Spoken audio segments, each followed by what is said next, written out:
Well,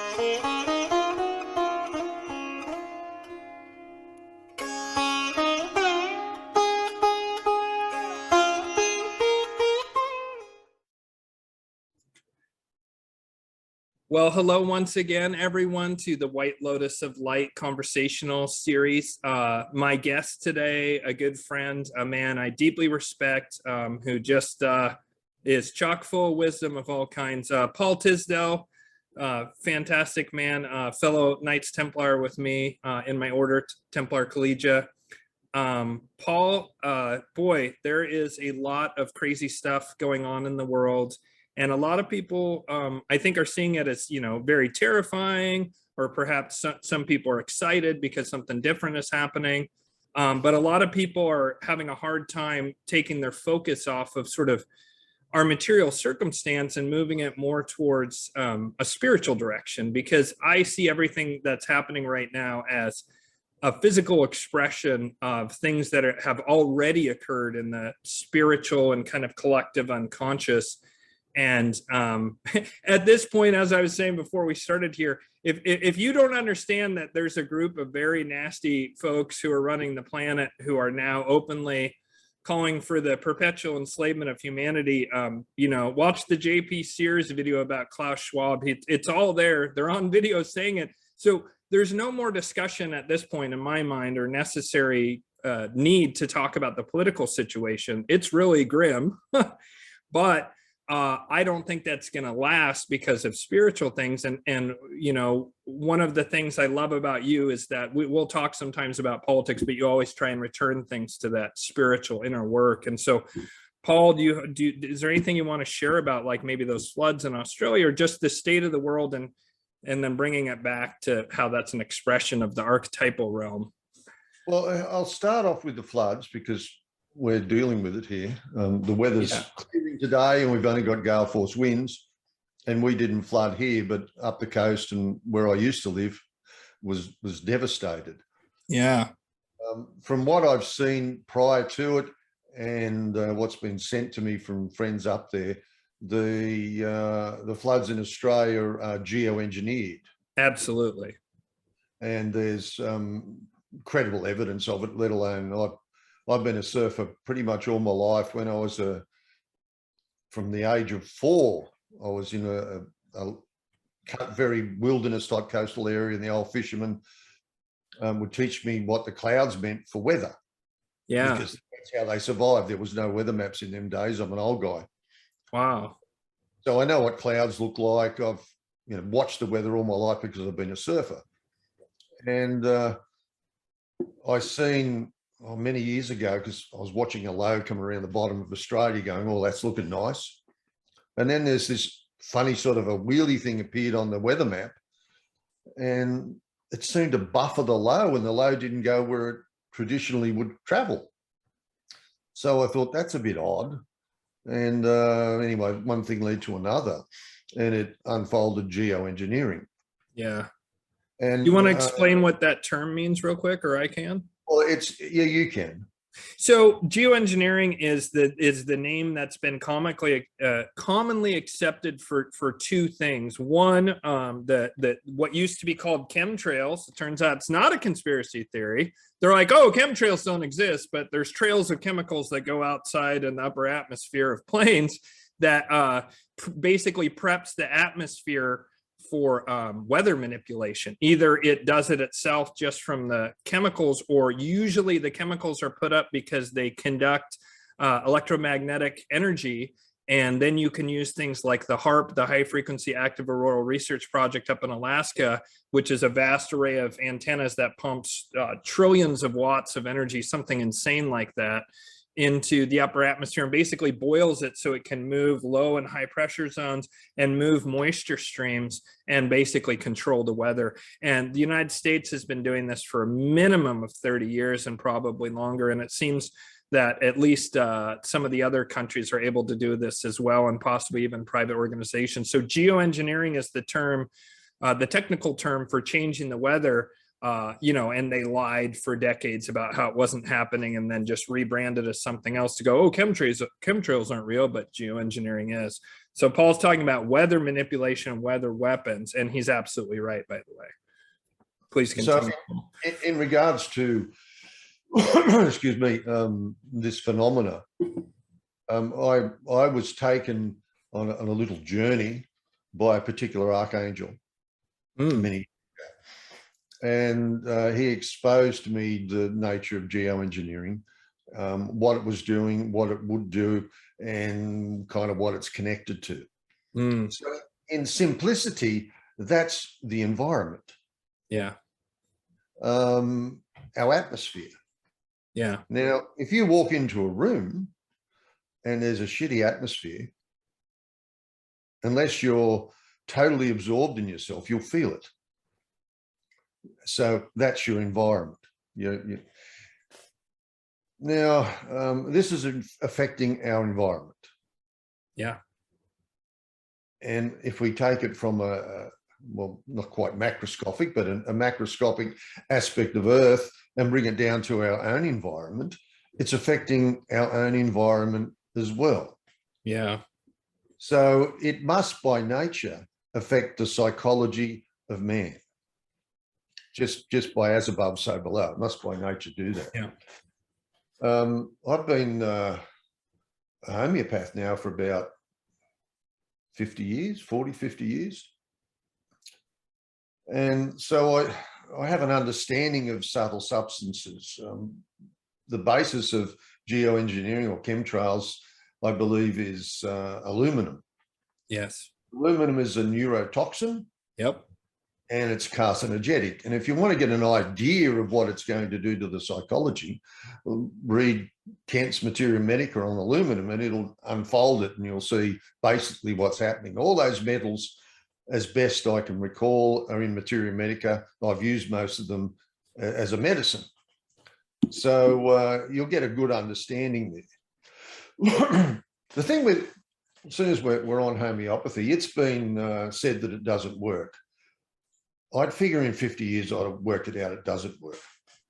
It is the most profound. It's the most profound system of medicine we have. It works on law, and if it's not lawful, then nature will bring things back to into a lawful state. So the example of that is antibiotics. We have had to say the least, an overuse of antibiotics, and now we have superbugs. Right. And after that, we'll probably have super duper bugs. Now that's nature going, well, what you're doing is not lawful, and it's maintaining its balance by increasing the toxicity of what the bugs are to us. But if we work lawfully, Gonskis. To work, Can you explain that real quick, Paul? When you say lawful, you're talking about natural law, or can you just expand on that a little bit?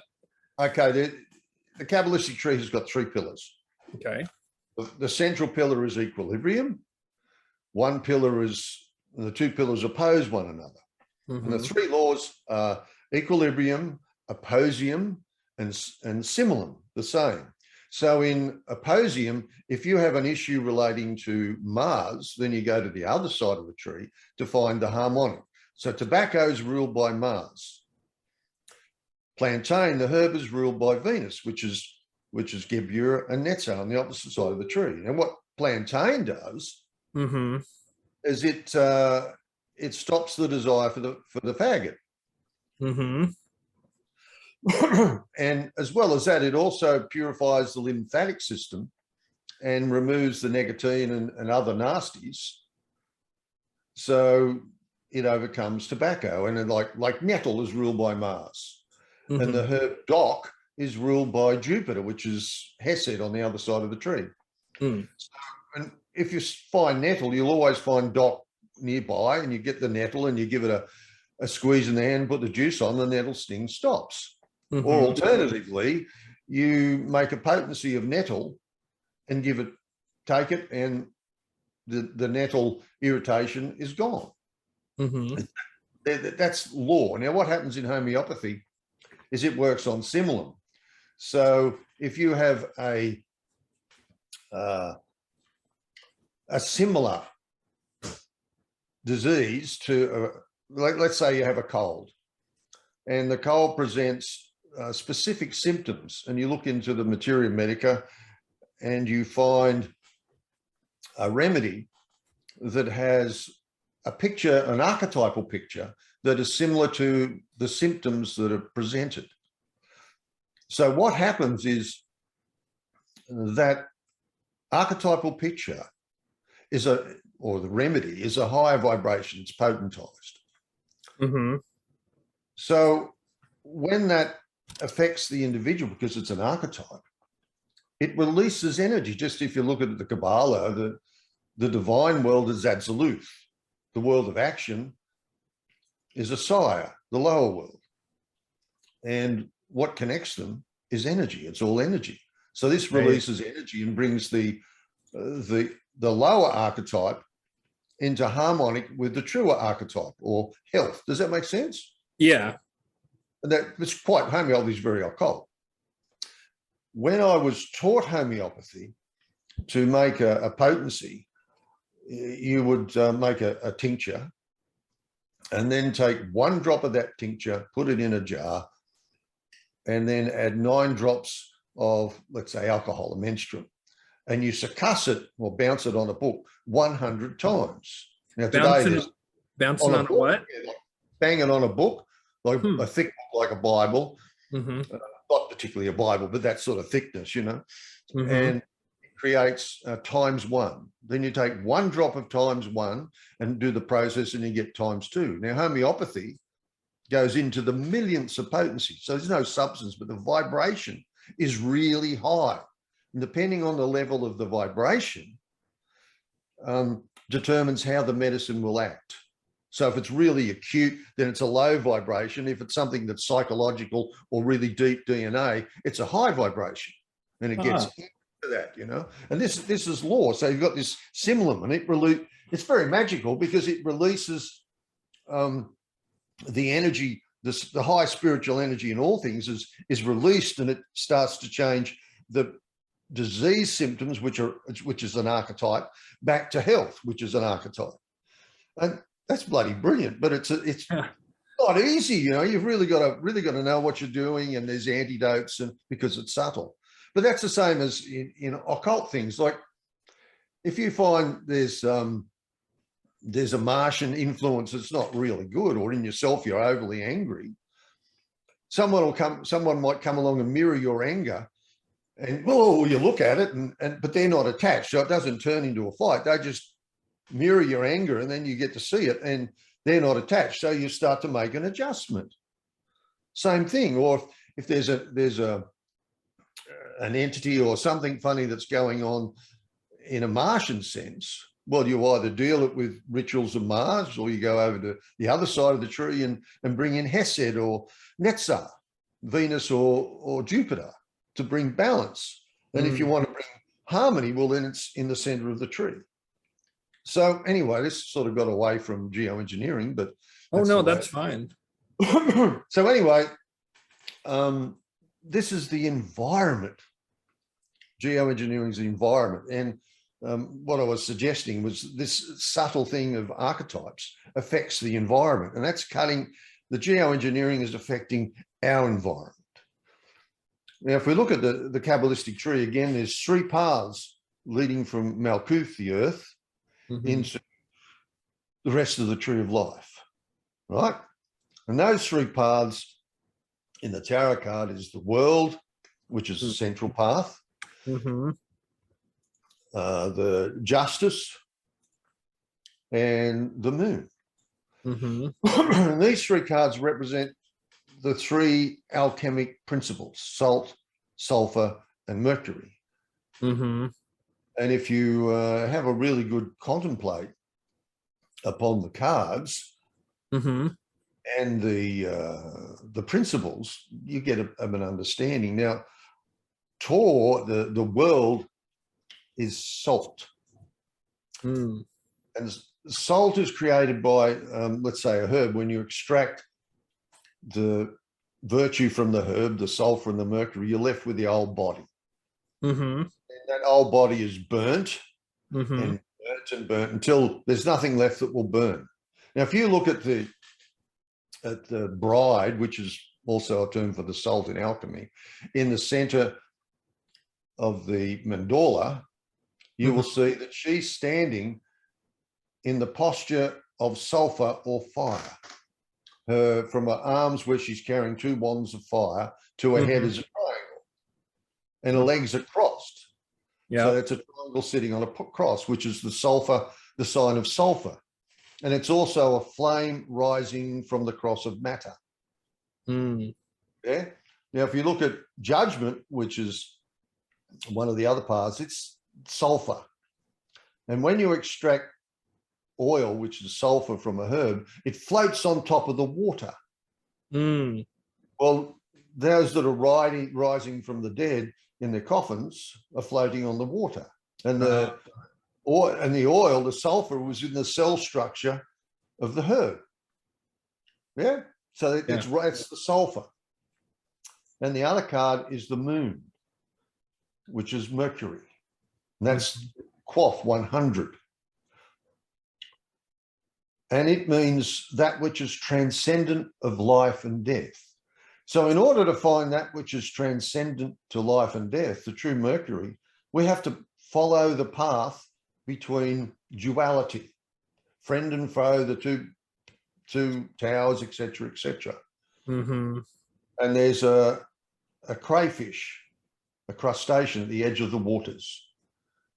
This is what the Kabbalists call the Qabbalah, or the world of shells. That's our subconscious bullshit that keeps us caught within the waters of mind. Yeah. So the 100 succussions liberates that dynamic within the substance taking for medicine. So very alchemic. It's actually liberating the mercury into the substance. Yeah. Can I ask you real quick? The 100 what's did you say? Sorry, I didn't. Announcing on a book. Oh, okay. Okay. I have a book. Here's a book. And let's assume this is a bottle of medicine. It's 100 times. Do that, and that gets you a potency. I've used a technology for 40 years now called radionics. Oh, yeah. And it's basically mechanized voodoo, where you treat a sample, not the person.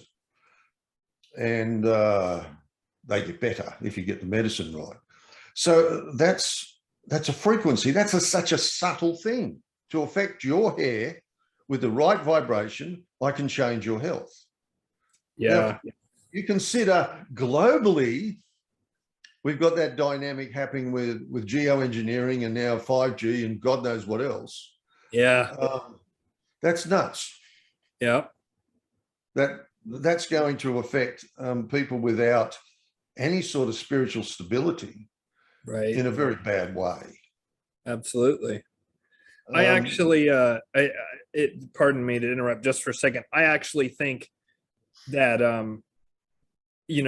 that's such a huge part of what's going on right now, because there seems like there's people that are walking around like zombies and just completely unable to form an independent thought themselves. It has to be fed to them via the mainstream media propaganda, or, which includes tons and tons of websites now. Everyone thinks it's just the television. The television is the worst, but there's tons of websites now that are part of that same thing.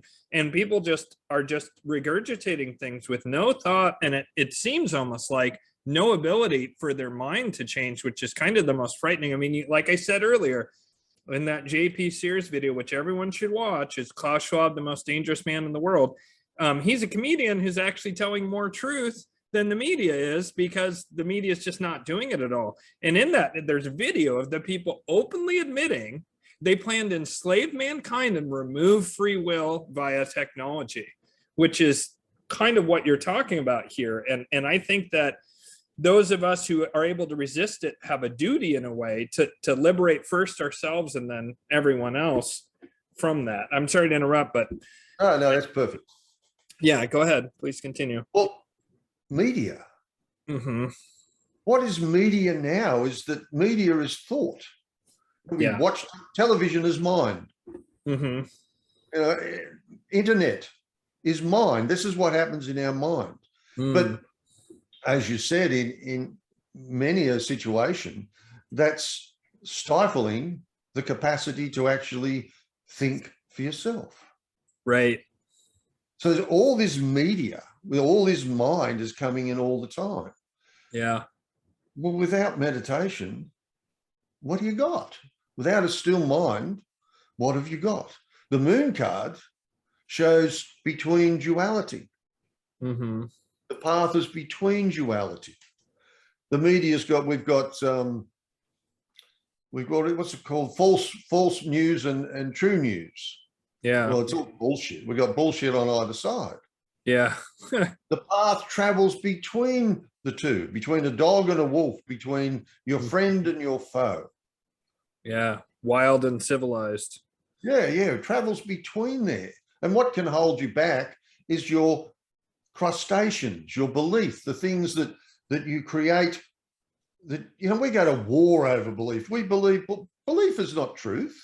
It's belief. It's a dynamic. I think we said on the last time we talked about, years ago, we used to do firewalks around the country in part of a workshop I used to do. It's true. You walk on, arguably 1100 degrees, but on my thermometer, it says bloody hot. And you can cook potatoes on these coals. Like, oh, I've been burnt, I'll burn you. And the basic technique is belief. I used to strongly believe I was walking on cold grass, and you dance around a little bit and so you get in touch with your body so that the mental thought is within the body. It permeates the body. So when you believe this is cold, wet grass, and no matter what happens, you walk across the fire and you don't get burnt. Well, that's belief. It's bullshit. The truth is that's hot and it will normally burn you. But belief as a dynamic, not as something you cling to like a terrible attachment, it's just the dynamic. And when we have the objectivity to see belief as the bullshit it is, then we start to get free. And that's the path between duality. There's belief, and belief also has a shadow, disbelief. So you're caught forever between belief and disbelief. And there's this argument going on now that's wonderful between true media and bullshit media. And it's belief. So it's forever going from one to the other. No one's actually getting anywhere. So when we get rid of belief or attachment and start to understand what truth is now. Yesterday is bullshit. Tomorrow, it's the same. Now is the only truth in reality. So if we're now and we practice being here now, there's no true media or false media. We're free. We're not motivated by anything because it's addressing what's before us. Now, as you're aware now, you've changed. You're more relaxed now. I can see that. Just by me saying, be here now. Now, I might be tricky. But by being here now and placing us in that space, it's different now. I can see your face is different.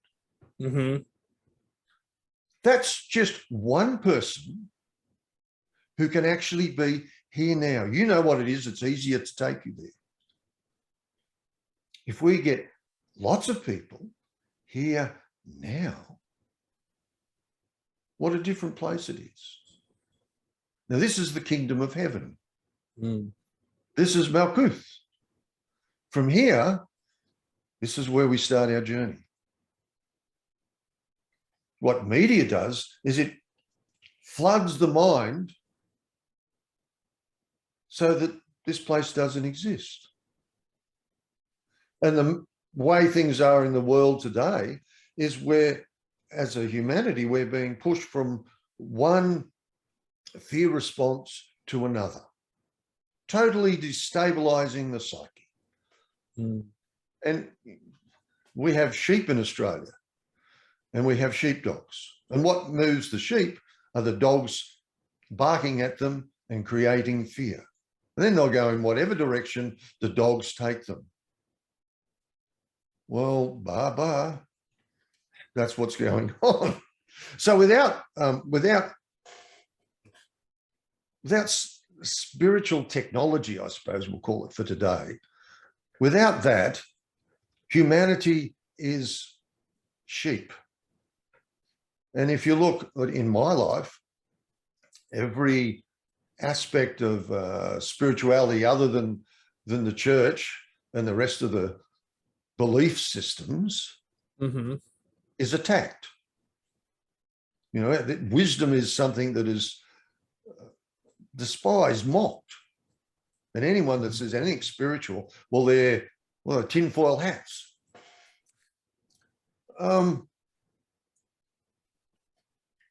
We need a spiritual revolution. Yes. You know, either we get a spiritual revolution or we're in spirit. And who was it? Peter Deneuve, who was the master of Omra Mikhail Avenhov. He had a prophecy. And he said this particular time, there would be an influx of spiritual energy, which there is. And this, the Kabbalists call the letter Shin, because it's the sound that energy makes when you're really still or in fear, and it's still, you listen intensely and you hear this background hiss, shh sound.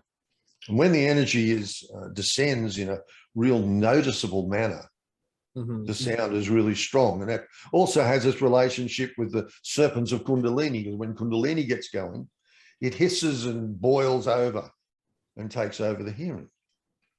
Hearing is up here, it's the throat center. And there are 4 centers below it. Hearing is the first of the threefold spirit. And here we have the letter Shin is a three-pronged flame. That's what it looks like. A three-pronged flame, or 3 principles on fire. 1, 2, 3. The other letters, which I'll place on the chakras, are Kabbalistically called Yod He Vor He, or tetragrammaton.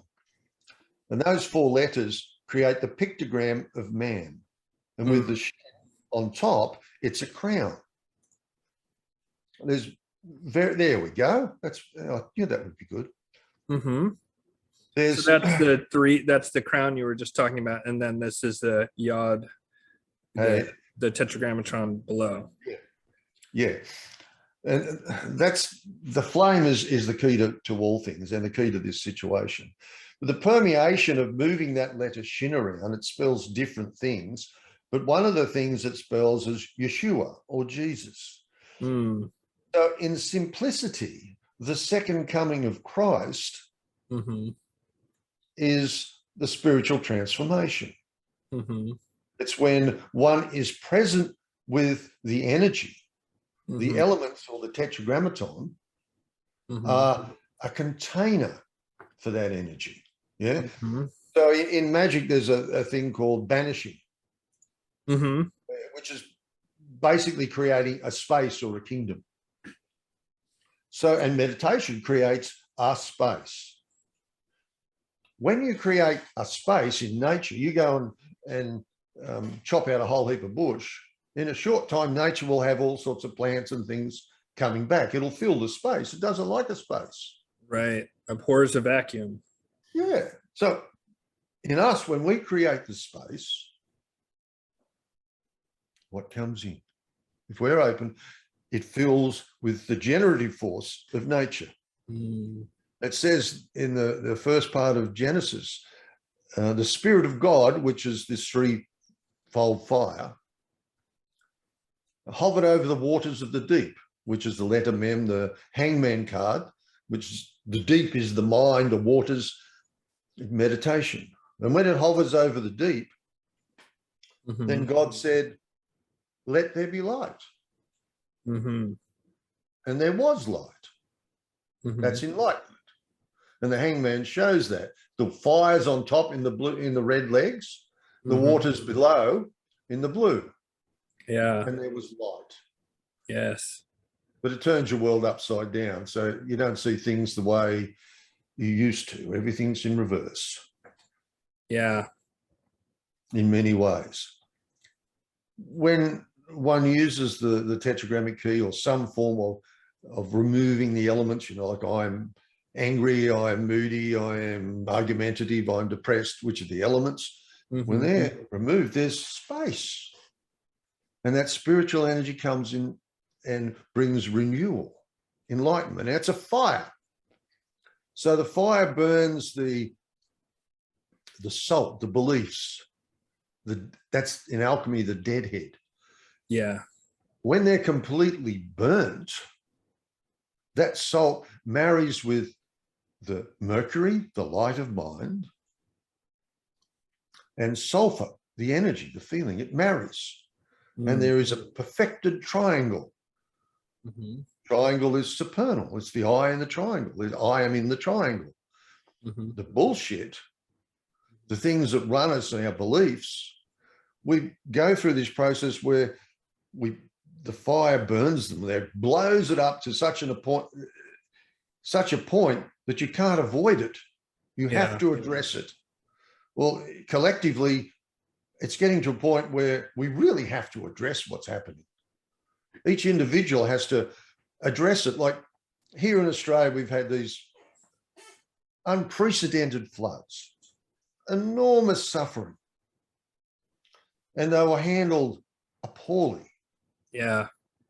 People are losing everywhere. And it's getting to a point, at least for people that I know, that this is intolerable. Yeah. What's going on here? It's climate change. Well, the climate's certainly changing. Corporations are becoming extremely wealthy from this disaster. Right. So it's forcing people to ask them the question. What are you attached to? What do you believe? Now there's this dynamic of true and false media. And it's got people bouncing from one side to the other and people becoming fixated on either side and warring. Well, somewhere along the line, this fire that's got this happening has got to purify. And that happens through us. Yeah. And as harsh as it is, it's the way I see it in our lives.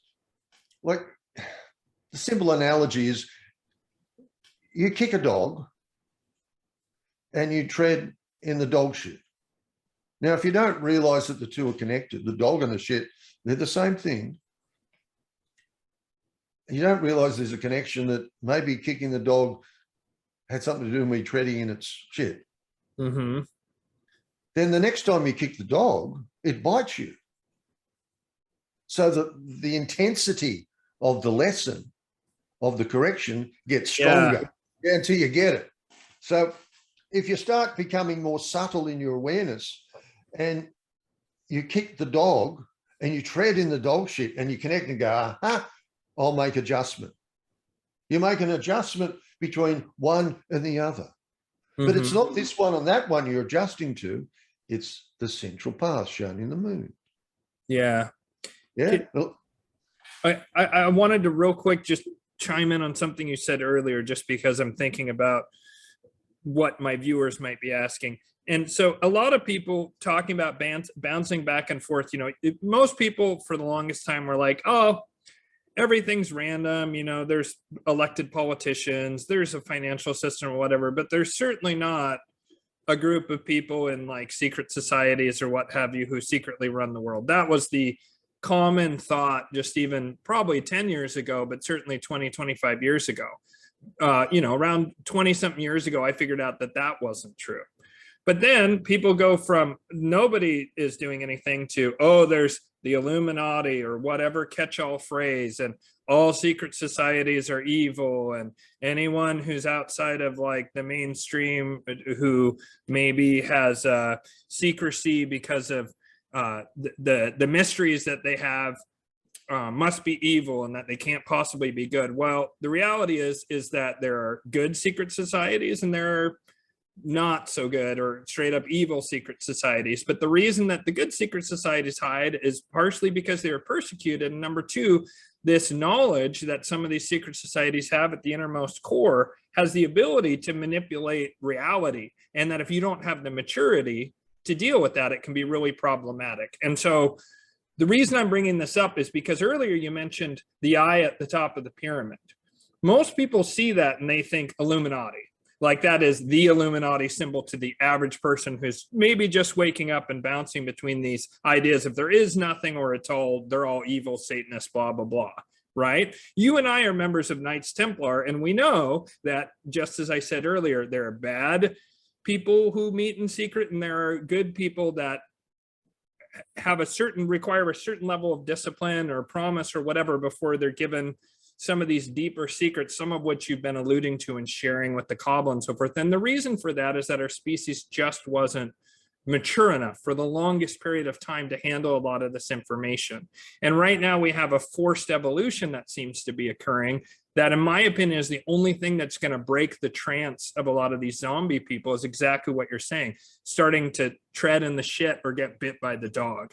And the reason I'm saying all this is because someone who is not really well versed in esoterica might listen to some of the stuff you're saying and be like, oh, he said the eye in the pyramid, blah, blah, blah, blah. I mean, that's a perfect example of what you just said, of going between the mainstream narrative of there are no secret societies or this weird junk conspiracy theory nonsense to where all secret societies are automatically evil. Any kind of mystical order is automatically evil and part of satanic. If it's, you know, what seems to have happened is people who were kind of agnostic or atheist, like they went from that paradigm to let's revert to a Christianity that's this close to burning witches at the stake because of ignorance. And I just bring that up because to me, all those things you said in a row made me think of all that, and that I think a lot of my viewers are pretty savvy, but there are some people who are still kind of caught in that perspective. And there's nothing wrong with having a Christian perspective, by the way, as long as you don't then go from that to the persecution of the other, because then you become no different from these, I call them Malachians, just using the clephotic, the bottom of the sphere there, and there is that being. But these people who are nasty and who are pitting us all against one another and who are persecuting everyone, like, we don't want to become a mirrored carnival mirror image of that, because actually that falls right into that. It's really, it's the same thing, and it will be directed like those sheepdogs by these nasty sorts, and all the wrong people will get hurt by it. And so I just want to say to my viewers, what Paul's talking about is true on many, many levels, like fractal levels of reality. And that as a lot of people are waking up to the severity of the political situation, they're looking for simple answers. They want to know who's the bad guy and let's get the bad guy. And the thing is, it's not that simple, because it isn't actually completely an external thing. A lot of it is our own internal shadow that we haven't dealt with, that is appearing externally. You know, it's that whole as above, so below thing. And the best thing you can do to get into that centered space that Paul is referring to, of being in the present, some people struggle with that because they haven't addressed their shadow at all. Their own impulses, that crustacean in the moon card that you talked about. And if you're further along, perhaps that's not as important. But for people who are maybe just getting started in things, you have to come to grips with what's coming up during all this extreme intensity outside. And you need to take a look at that and not just be focused on, oh, what's Klaus Schwab saying? What's the World Economic Forum saying? You know, are the Russians the bad guy? Is Putin a good guy? Blah, blah, blah, blah. You know, getting lost in that mind spiral. Instead, you have to bring it back to what's preventing me from being in that space of presence and calmness and compassion. And is it because I feel guilt and shame of something I did? Is it because I feel like a victim because of what someone else did to me?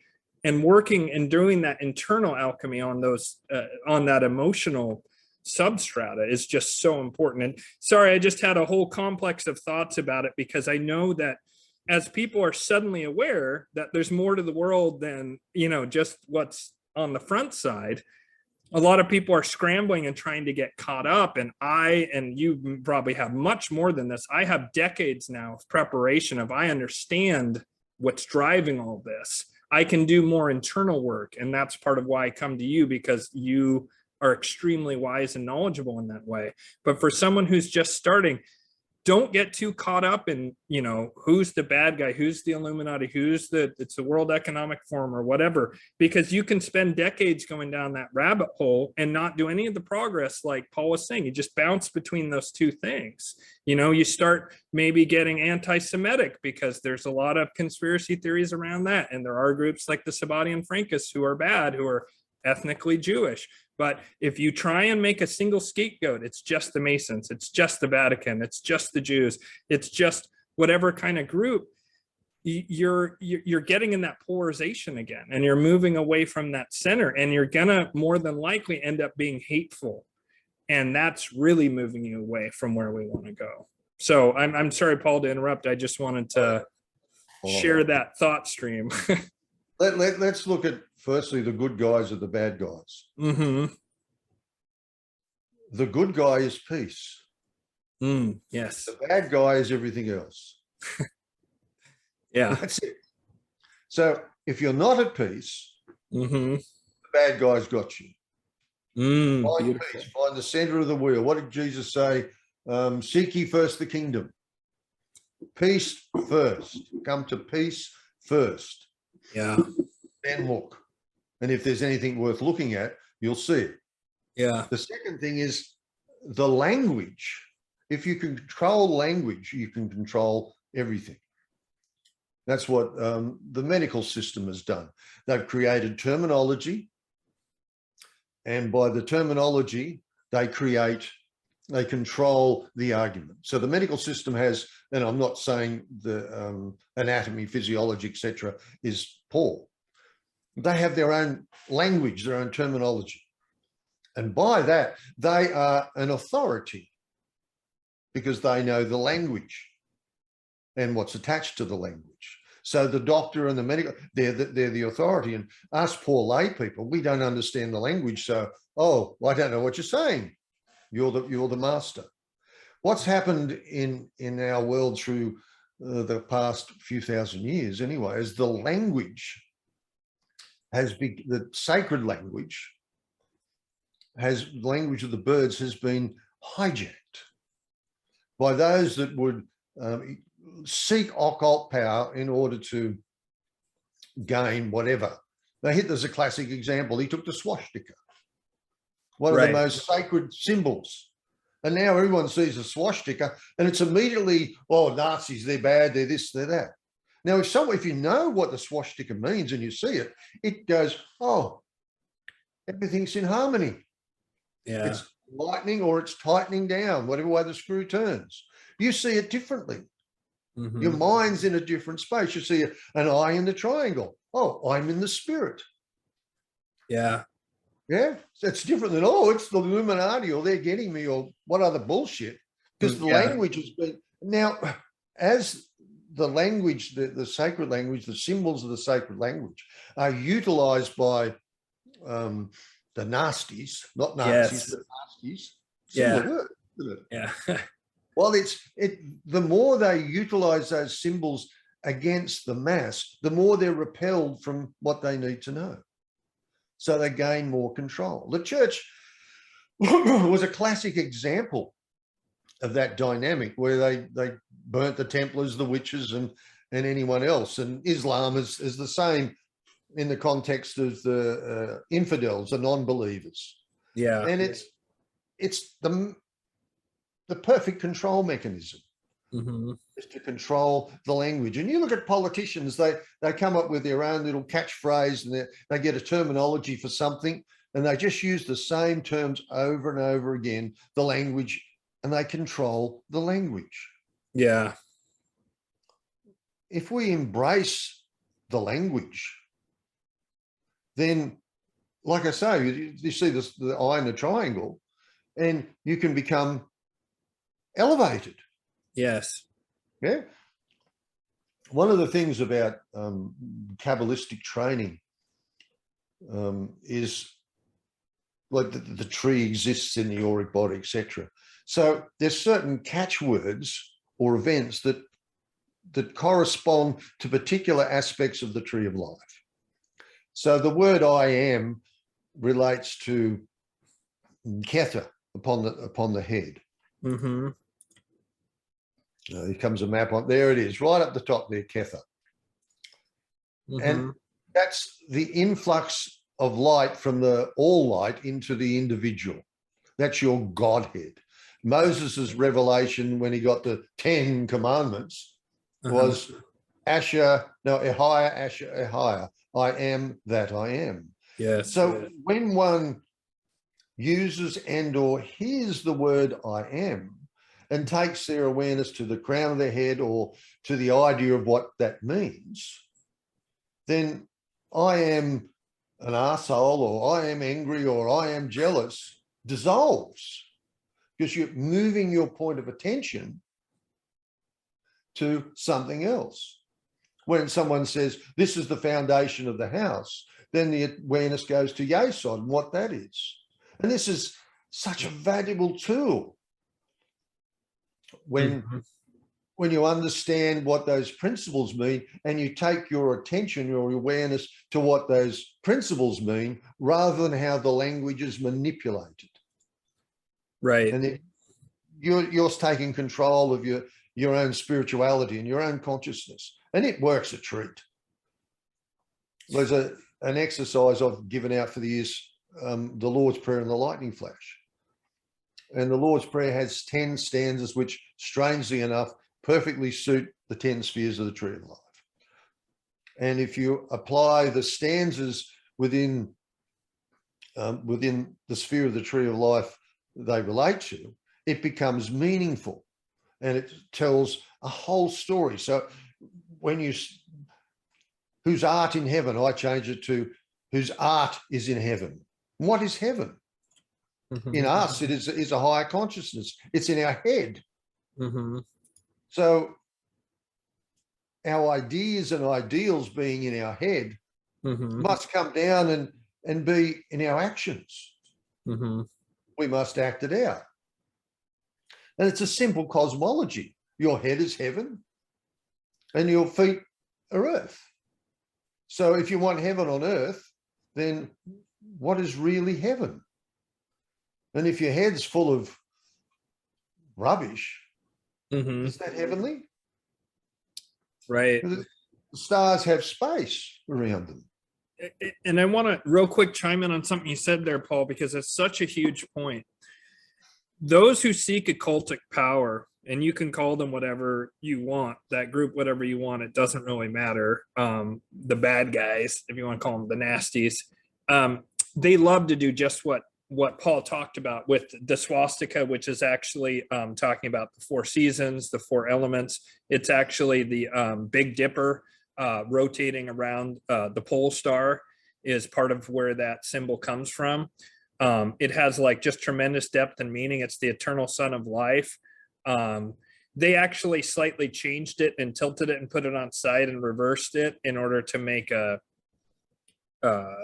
like a radial saw blade, which interestingly enough, then around World War II, this became popular, V for victory, and it was to catch the tine of that saw blade. And then this was also, and that's to push it back using will. So there was actually an occult war behind the scenes in World War II that you can see some evidence of with, interestingly enough, Aleister Crowley worked with MI6 and so forth. And I'm not saying who's good and who's bad and all this. I'm just talking about this war between different groups that were seeking occult power. But they love to bastardize these symbols and to trick people, you know, like the left eye of Horus is not bad. And yet people, because so many celebrities do this kind of crap, and that'll be a great screen cap for later about how I'm evil because I did that once, right? Anytime someone does this, then they're automatically evil and part of the bad guys or whatever. But the left eye of Horus is partially about brain structures. It has many, many meanings. It's partially about brain structures, but it's about higher levels of wisdom. And yet again, these nasties have taken that and are using it to move people away from this ancient wisdom that's put in symbols. And the I at the top of the pyramid is supposed to be God consciousness. It's supposed to be the creator. But these people who seek occultic power are trying to put themselves at the top of that pyramid, which they're quite clear about in that JP Sears video that I mentioned earlier about Klaus Schwab. It's worth watching if you're not familiar with that stuff. If you already know about the World Economic Forum, don't waste your time. Listen to Paul and this sort of thing. But the point is that these people want to replace God with themselves and with technology, and really their own ego is what they're trying to place there. But that is not the meaning of that symbol. The thing is the nasties, they can't create. They can only destroy and warp. And so they have to take these classic symbols that have a much deeper, much more profound meaning that's actually beyond good and evil, and start training people and brainwashing them into thinking that anything that's occulted, anything that's esoteric is evil. Anything that's mystical is evil. Anything that's outside, like you said, the mind control religions, which I would say there's many, but first and foremost are Judaism, Islam, and Christianity. The Abrahamic faith seem to be particularly fixated on that. But even within the Abrahamic faith, you have the Sufi, who are mystics. You have the Jews who practice Qabbalah. You have, Christian mysticism with like Gnostic Christianity, which there's a lot of evidence showing that Gnostic Christianity is the original Christianity. And so you see this phenomenon again and again of where these beautiful actually symbols are taken and bastardized and tainted by these people who are, yes, using occultic forces in order to control the planet. But the key is actually to go into that, to go into those spiritual, mystical, esoteric, occulted areas of our own consciousness, which we all have access to, in order to begin to change the world in response. The good news is that this group that runs things, I've seen estimates again and again and again that it's something like 2,000 to 3,000 people are doing most of what's causing problems on Earth. In my opinion, those people are actually naive of the fact that they're being used by the creator to put this evolutionary force on all of humanity, which then in turn forces us to do exactly what Paul's talking about. Sooner or later, the dog bite gets so bad that you think, what the fuck am I doing that's causing this dog to bite me? Maybe I should stop kicking it. And, in Paul's dog metaphor, what is really, I think that you're talking about, and please correct me if I'm wrong, is just sort of being caught in this mind activity, or those unexamined crayfish of the moon, which I'm just going to share again because it's such a great symbolic metaphor. It's this crayfish of the waters of the lower, deeper human subconscious, which is, greed and lust, not sexuality, but lust, and all those kind of like lesser emotional and egoic structures that we have.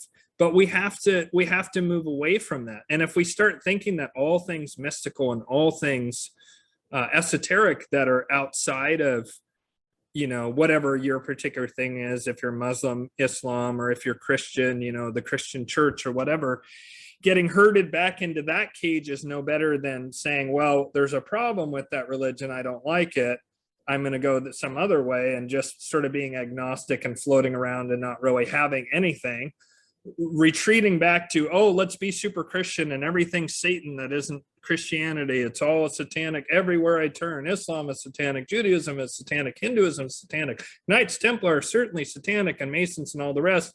You are, either way, you're throwing the baby out with the bathwater.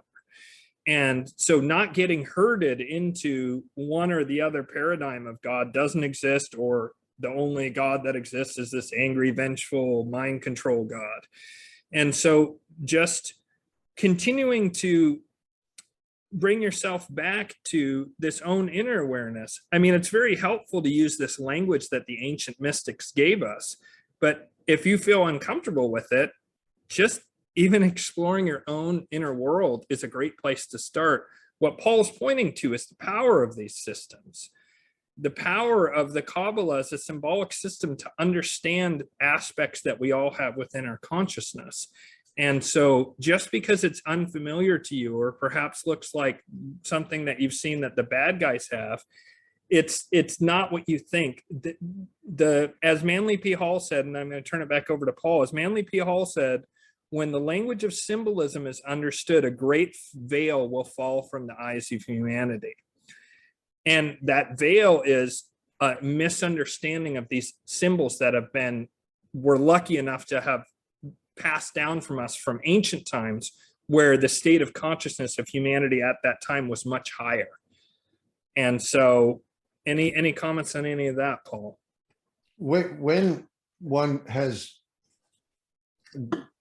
goes on the inner journey, many people are dream.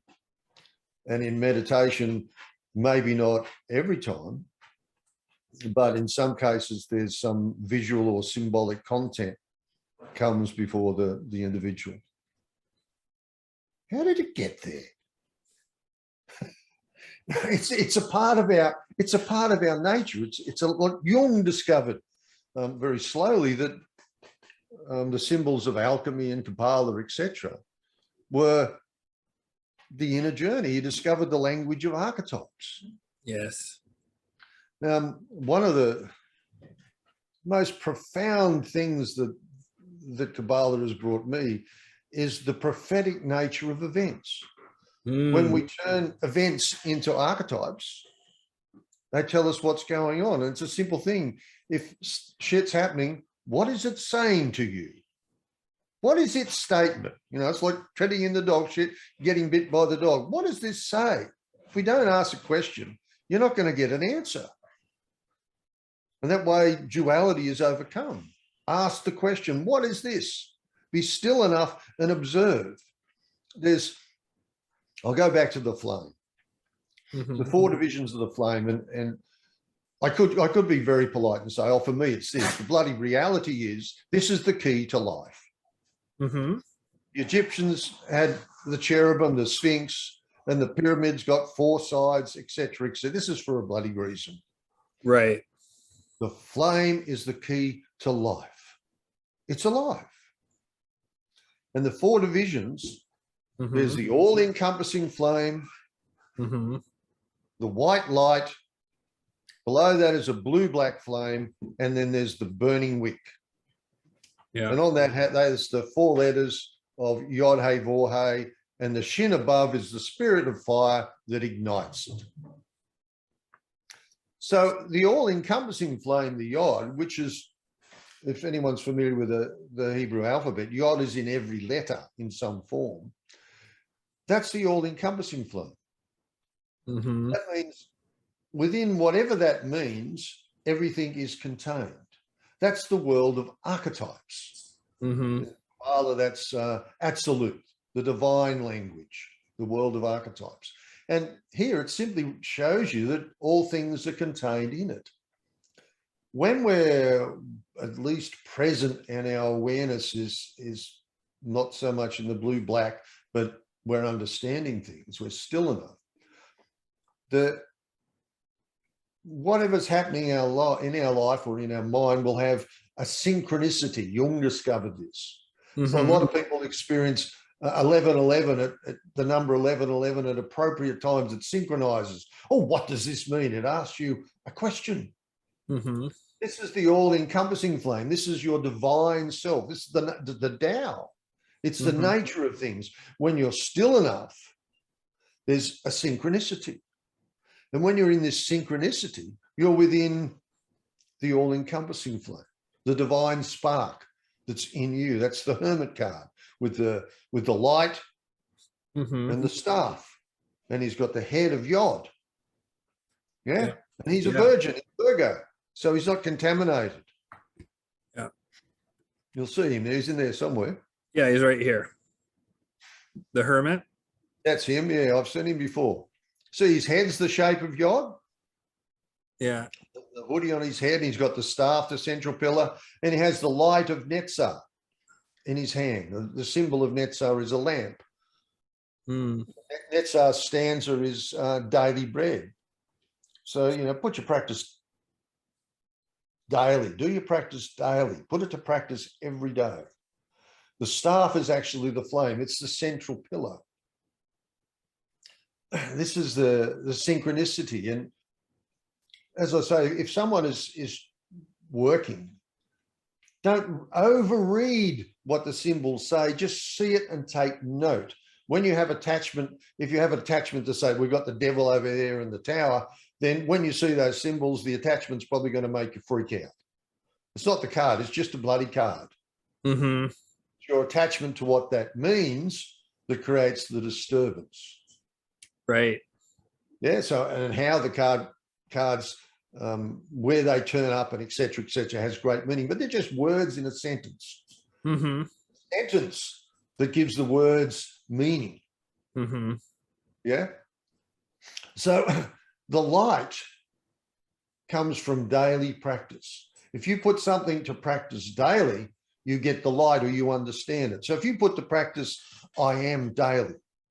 Mm-hmm. So every time you hear the word I am, you take your awareness to either hear where you know what the energy is like when it comes in and touch it, or if you don't know that, just the idea of what I am is. Mm-hmm. And that changes things, and you start to create a different association. You're putting together in practice, and then you begin to, in time, understand what that means because you're doing it and you have experience of it. It's so simple. It's that simple that the ego won't allow the simplicity. It's got to be complicated. It's got to be hard. Yeah. Because if it's not, the ego has no power. Oh, how sad. You know, I'm not a doctor anymore. I'm just here. Or I'm not this, you know. That's the truth. Yeah. Daily, that's the Lord's Prayer. It says, in Netzah, it says, our daily bread. Put it to practice daily. It's like, it's such a masterpiece of Qabbalah or whatever you want to, when it's applied to the tree of life, it's a masterpiece. It's so brilliant. I didn't intend to get there, but anyway, it's such a brilliant thing. Fantastic. And it creates the lightning flash when you say it, like, our Father, whose art is in heaven, tetragrammaton is thy name. Yeah. Thy kingdom come. So what you got here is it's coming. Mm-hmm. Thy will be done. Yes, I really want this to come into being. Mm-hmm. As above, so below. Mm-hmm. Daily bread, put it to practice every day. Forgiveness. Mm-hmm. Well, forgive yourself first. Get that out the way. Yeah. Don't be tempted. Yeah. Stay focused. That's your vision. Yes, sir. Thy kingdom come. Thy will be done on earth. You can walk it. It's here. I'm manifesting this. On earth as it is in heaven. It's such a brilliant exercise. And it creates the lightning flash. Mm-hmm. That's a sigil. That's the sigil of creation. Well, anything that wants to come into this dynamic, when that sigil is there, it's, no, I'm not coming in there. I can't. Impurity can't come into the lightning flash. It says in the Bible, it and the cherubim, the tetragrammatic key, was placed to guard the way of the tree of life. Simplicity, the lightning flash, can't come in. It guards it. Putting that dynamic to practice in every way you can, shit don't get in. Yeah.